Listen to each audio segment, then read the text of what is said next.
할렐루야. 성가대 힘찬 찬양, 하나님께 영광 돌리고 성가대원들에게 감사를 드립니다. 우리 성가대원들이 본 성가를 부르기 전에 3.1절 노래를 불렀지요. 김인현 3월 1일 정오, 터지자 밀물 같은 대한 독립 만세, 태극기 곳곳마다 3천만이 하나로, 이날은 우리 의요 또 생명이요 또 교훈이다. 그렇게 노래를 불러줬습니다. 성가대원들이 부르지 않으면 제가 부르려고 그랬었는데 성가대원들이 불러서 제가 노래는 생략하겠지만은 가사만 읽어드렸습니다. 올해는 3.1운동이 일어난 지 95년이 되는 해이지요. 3.1절 노래의 가사는 이날이 우리의 의요 또 생명이요 교훈이다 라고 말하고 있는데, 3.1절이 우리들에게 주는 교훈이 무엇일까요? 저는 3.1절의 의미를 생각하면서 다음과 같은 말로 정의를 해보았습니다. 절망 중에 가졌던 희망의 외침이다. 절망 중에 가졌던 희망의 외침, 참 영어로도 잘 번역을 했네요. An outcry of hope in despair. 그렇죠? 3.1운동이 일어났을 당시 우리나라 상황은 절망적이었습니다. 일본의 압제하에서 신음하던 그런 때였지요. 경제적으로도 피폐에 있었던 그런 때였던 것을 우리가 너무나 잘 기억합니다. 일본의 제국주의가 팽창일로에 있었기 때문에 일본의 압제로부터 독립한다고 하는 것은 상상할 수 없는 그런 불가능한 상황이었지요. 정말로 그 당시의 시대적인 상황은 말 그대로 절망적이었습니다. 우리가 예배 부르면서 함께 불렀던 찬양이 있었죠.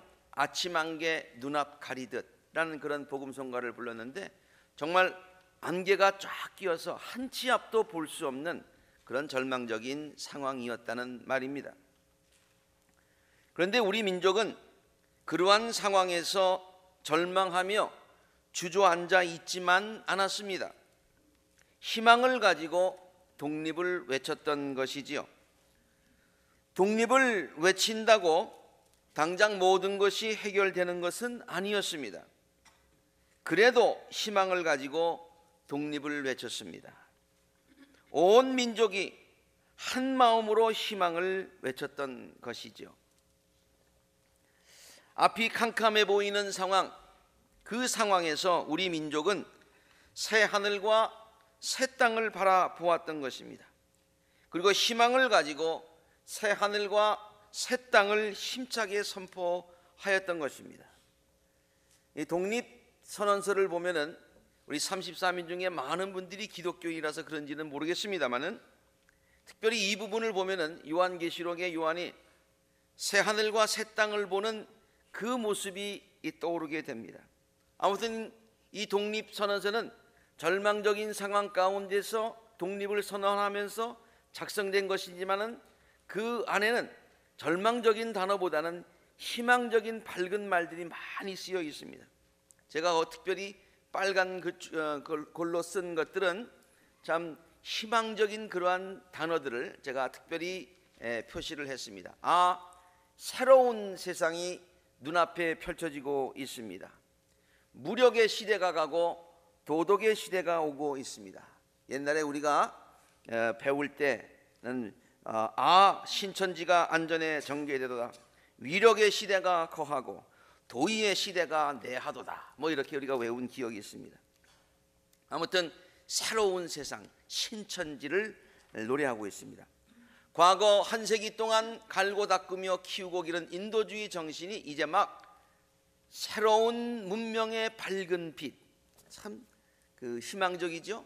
새로운 문명의 밝은 빛을 온 인류 역사에 비추기 시작을 하였다. 새봄이 온 세계에 돌아와서 만물의 소생을 재촉하고 있습니다. 뭔가 이렇게 좀 움직이는 듯한 그런 희망적인 말 아닙니까? 혹심한 추위가 사람의 숨통을 막아 꼼짝 못하게 한 그것이 저 지난 한때의 형세, 지금 우리가 당하고 있는 시츄에이션이라면 혹심한 추위, 사람의 숨통을 막아 꼼짝 못하게 하는 그 같은 절망적인 상황이지만 화창한 봄바람과 따뜻한 햇빛에 원기와 혈맥을 떨쳐 펴는 것이 이때의 형세라. 이제는 희망이 있다, 그런 얘기죠. 천지에 돌아온 운수에 접하고 세계에 새로 바뀐 조류를 탄 우리는 아무 주저할 것도 없으며 아무 꺼리낄 것도 없습니다. 우리가 본래부터 지녀온 권리를 지키고 온전히 하여서 생명의 왕성한 번영을 마음껏 누릴 것이며 우리의 풍부한 독창력을 발휘하여 또 봄 기운 가득한 천지의 순수하고 빛나는 민족 문화를 찬란하게 꽃피우게 될 것이다. 자, 이처럼 독립선언서에 나오는 표현들은 매우 밝고 또 희망적인 그런 것들이었습니다. 혹심한 추위 속에서도 화창한 봄바람과 따뜻한 햇빛을 바라는 희망적인 말들로, 밝은 말들로, 소망의 말들로 가득 차 있습니다. 이것이 3.1운동의 정신입니다. 3.1운동이 값진 것은, 또 우리가 기억하는 것은, 기리는 것은 그 운동이 성공하였기 때문이 아니지요. 엄밀한 의미에서 본다면은, 결과만 놓고 본다면은 3.1운동은 성공하지 못했습니다. 오히려 그 사건으로 인하여서 우리 민족은 더 어려움을 많이 겪었습니다. 일제의 압제가 더 심해졌습니다. 어저께 중앙일보에 난 그런 기사를 여러분에게 잠깐 소개하겠습니다. 3.1절, 어제가 3.1절이었는데 거기 뉴욕타임즈에 1919년 3월 13일자 뉴욕타임즈에 난 기사를 이렇게 했어요. 참 신기해서 한번 읽어봤는데요, 다 소개하지는 못하고 그 안에 뉴욕타임즈가 소개했던 그 당시 우리나라의 3.1운동을 이렇게 얘기하고 있습니다. 일본 당국은 수천 명의 시위자들을 체포했다. 헌병은 독립운동과 관계되지 않은 평양신학교의 신학생들 수백 명을 체포하고 그들의 아버지가 하나님이죠, 예수님이죠, 십자가에서 태어났기 때문에 그들 역시 십자가를 질 특권을 가져야 한다며 그들의 옷을 벗겨서 거친 나무 십자가에 매달았다라는 그런 기사가 있어요. 또 뉴욕타임즈는 3월 15일자 7면의 톱 기사로 한국인들은 여전히 일본과 싸우고 있다고 속보를 이어가면서 4만 명이 체포되었다. 독립운동 리더들이 전하기를 일본 군인들은 한 소녀가 성명서를 한 손으로 들고 있을 때에 칼로 손목을 잘랐고 소녀가 다른 손으로 성명서를 들자 그 손마도 잘랐다. 뭐 이렇게 뉴욕타임스가 전하고 있습니다. 이렇게 3.1운동 자체로만 보자면은 그 일로 인해서 더 어려워졌어요. 그러나 우리는 3.1운동을 단순히 실패한 독립운동으로 보지 않습니다. 그 이유는 절망 중에서도 희망을 잃지 않았던 우리 민족의 정신을 귀하게 여기기 때문이지요. 이러한 3.1운동의 정신은 곧 기독교 정신이기도 합니다. 그래서 오늘 제가 3.1운동의 정신을 오늘 하나님의 말씀을 전하는 그와 같은 좋은 주제로 생각하고서 전하고 있는 것입니다. 왜냐? 절망 중에서도 소망을 가지는 것이 기독교의 정신이기 때문이지요. 절망 중에서도 소망을 가지는 것, 어려운 가운데서도 주님을 바라보는 것, 주님을 의지하는 것, 그래서 소망을 가지는 것, 실망하지 않는 것, 절망하지 않는 것, 이것이 믿음이다, 그런 얘기예요. 오늘 우리가 함께 읽은 시편의 말씀에도 절망 중에 가졌던 희망의 외침으로 가득 차 있습니다. 제가 아까 3.1운동을 절망 중에 가졌던 희망의 외침이라고 했는데 오늘 본문 말씀도 절망 중에 가지는 희망의 외침이다, 그런 관점에서 성경 말씀을 볼 수 있다는 얘기예요. 주님께서는 사막을 연못으로 만드시고, 두 번째, 마른 땅을 물이 솟는 샘으로 만드시고, 세 번째, 성경 말씀이 하나입니다만은 제가 좀 분류를 했어요. 세 번째, 굶주린 사람들이 거기에다가 사람 사는 성읍을 세우게 하시고, 또 그들에게 복을 주시어서 그들이 크게 번성하게 하게 하신다라는 내용이 오늘 본문 말씀의 내용입니다. 첫 번째, 사막과 같은 상황. 사막, 그것은 절망적인 상황입니다. 그러나 하나님을 믿는 사람들은 하나님께서 그 사막을 연못으로 만들어 주실 희망을 갖는다는 말입니다. 그래서 사막에서 연못을 노래하는 것은 절망 중에 희망을 외치는 것이다, 그런 얘기예요. 두 번째, 마른 땅도 절망적인 상황을 상징하는 말이지요. 그러나 하나님의 백성들은 그 마른 땅을 물이 솟아나는 샘으로 만들어 주시는 희망을 갖는다는 말입니다. 마른 땅, 그 절망 중에서 물이 솟는 샘, 그 희망을 노래한다는 말이죠.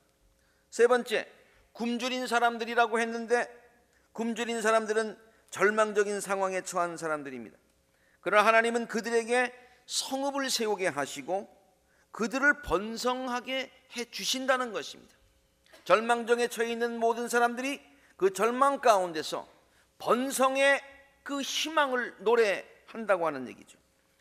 그러므로 하나님의 백성은 그러한 절망적인 상황에서도 절대로 희망을 잃지 말아야 하는 것입니다.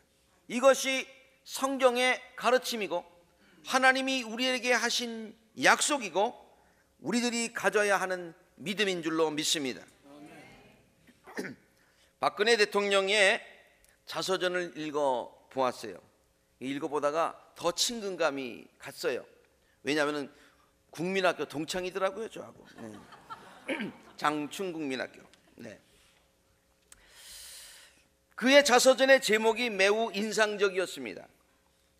절망은 나를 단련시키고 희망은 나를 움직인다. 저 사진 옆에 있는 그 글 여러분 잘 안 보이겠습니다만은 그래서 제가 썼어요. 절망은 나를 단련시키고 희망은 나를 움직인다. 영어도 번역도 참 잘했네요. 우리 김효희 목사님이 번역했는데 Hope arouses me. 희망은 나를 이렇게 막 일으킨다는 거예요. 그는 우리가 잘 알듯이 어린 시절부터 매우 특이한 삶을 살았습니다. 자기가 청와대에 살았다고 하는 것을 마당이 넓은 집에서 살았다 이렇게 표현을 하는데요. 넓은 특이한 삶을 살았어요. 보통 아이들의 성장 과정과 달랐지요.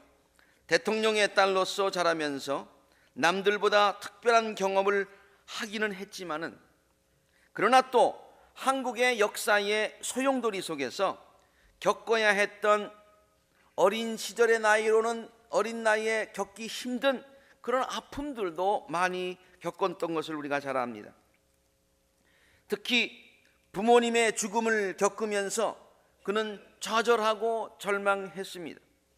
그리고 오랜 세월 독재자의 딸이라고 하는 세상 사람들의 비난을 받으면서 어두운 그늘 속에서 살아야 했습니다. 그러나 그는 말합니다. 그러한 시련과 절망적인 상황은 지금 생각해 보니 오히려 그를 단련하는 그런 계기가 되었다고 하는 것이, 그를 단련하고 그를 성숙시키는 그런 계기가 되었다고 하는 것. 그리고 새로운 날들에 대한 그 희망, 그런 어려움이 있었지만 좌절하지 않고 새로운 날들에 대한 그 희망을 가진 것이 자기를 거기서 일으켰다는 얘기예요. 그리고 앞으로 힘찬 발걸음을 내딛게 했다라고 자서전에 기록을 하고 있습니다. 저는 그의 자서전의 타이틀이 오늘 제 설교 제목의 제목과 내용상 같다는 생각을 해보았습니다. 절망 중에 가졌던 희망의 외침이라고 했는데 그의 책 제목은 절망은 나를 단련시키고 절망 중에서 내가 희망을 가지니까, 희망을 외치니까 그 희망이 나로 하여금 앞으로 나가게 한다. 그런 내용 아닙니까? 그렇습니다. 이것은 곧 하나님께서 우리들에게 주시는 권면의 메시지이기도 합니다. 하나님은 시련이라는 도구를 통하여서 우리들을 단련시키신다고 성경이 우리들에게 가르치고 있지요. 그 과정을 통하여서 우리를 성숙시키신다고 성경이 기록하고 있습니다. 베드로전서 1장 6절과 7절의 말씀이죠. 여러분이 지금 잠시 동안 여러 가지 시련 속에서 어쩔 수 없이 슬픔을 당하고 있습니다. 여러분이 지금 어려운 가운데 있습니다. 절망할 수 있는 그런 상황에 있습니다. 그러나 절망하지 마십시오. 오히려 기뻐하십시오. 왜? 하나님께서는 여러분의 믿음을 단련하셔서, 불로 단련하셔서 결국에는 없어지고 마는 금보다도 더 귀한 것을 만들기 위해서 여러분들을 지금 불로 단련하고 있는 것이기 때문입니다. 예수 그리스도께서 나타나실 때에 여러분에게 칭찬과 영광과 존귀를 얻게 하시기 위해서, 마지막에 상 받게 하시기 위해서 여러분들을 지금 단련하고 있으니 힘들더라도 오히려 기뻐하시기 바랍니다. 이것이 성경의 메시지. 야고보서 1장 3절과 4절에 있는 말씀도 마찬가지죠. 여러분은 믿음의 시련, 우리가 당하고 있는 시련이, 그 시련을 통해서 우리가 인내를 배우게 된다는 것을 잘 알고 있습니다. 여러분은 인내력을 충분히 발휘하여서 조금 더 부족함이 없이 완전하고 성숙한 사람이 되십시오. 완전하시기를 원하십니까? 더 성숙하기를 원하십니까? 그러면 이 시련을 인내하며 잘 견디십시오. 이것이 여러분에게 유익이 됩니다 라고 하는 성경의 가르침인 것이죠. 그러므로 어려운 상황을 겪으면서도 성도들은 절망하거나 실망하지 말아야 될 줄로 믿습니다. 희망을 가져야 하는 것입니다. 소망의 근원 되시는 하나님을 바라보아야 하는 것입니다. 우리에게 약속을 주시는 하나님의 약속을 믿어야 하는 것입니다. 그를 믿고 의지하는 마음으로 오늘을 열심히 살아야 되는 줄로 믿습니다. 그러면 언젠가는 그 희망의 꽃이 우리들의 삶에 만발하게 될 줄로 믿습니다. 고속도로를 달리다 보면은 방음벽을 볼 수 있지요. 고속도로에서 나는 소음이 주택가에 들리지 않도록 막아주는 높은 시멘트 벽입니다.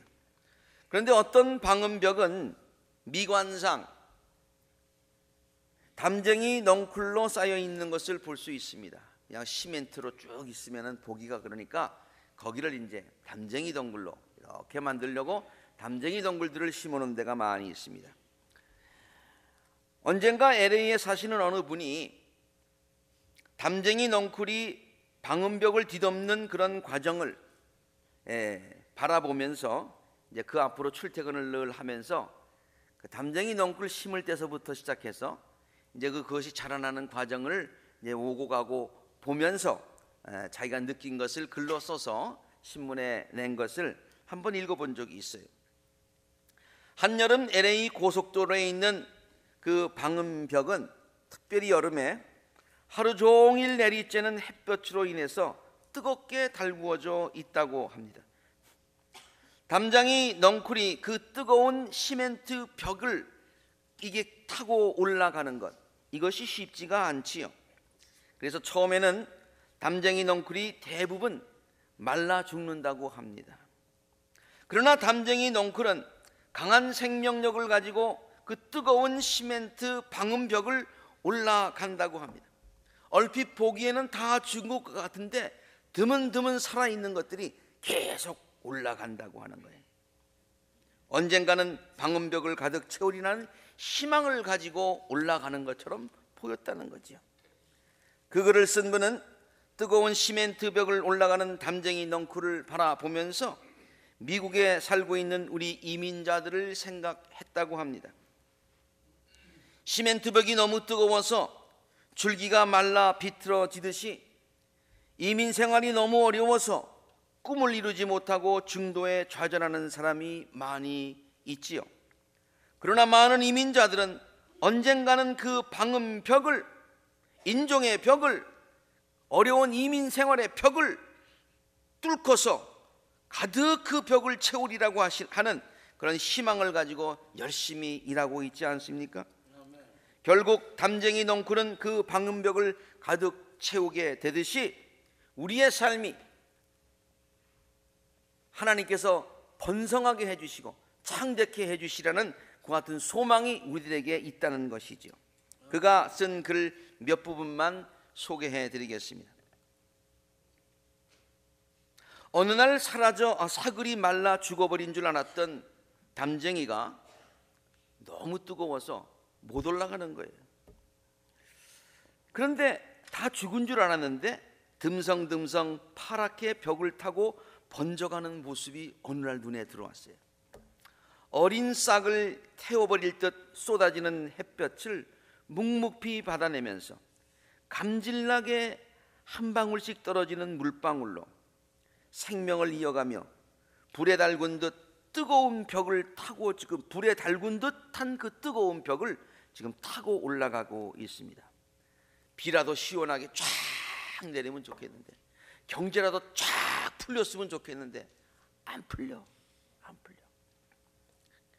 한 방울 한 방울 그거 받으면서 뜨거운 벽을 타고 지금 올라가고 있어요.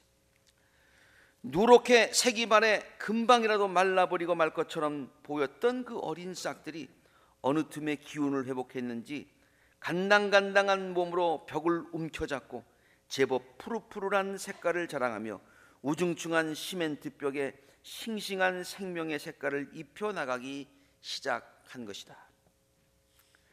뿌리 내리기 위해 발버둥 치는 담장이의 모습이 남의 땅에 와 힘들게 자리 잡아 살아가는 우리 이민자들과 같다는 생각이 들었다.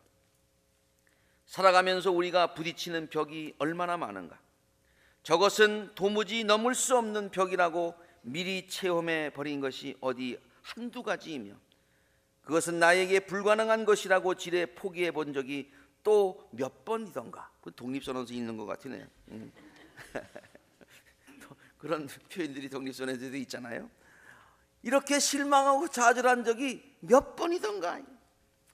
그러나 담장이들은 캘리포니아의 불볕 뜨거움과 갈증을 이겨내면서 그 높은 담장을 조금씩 기어 올라갔다. 그 다음에 말들이 참 아주 제 마음에 와닿아요.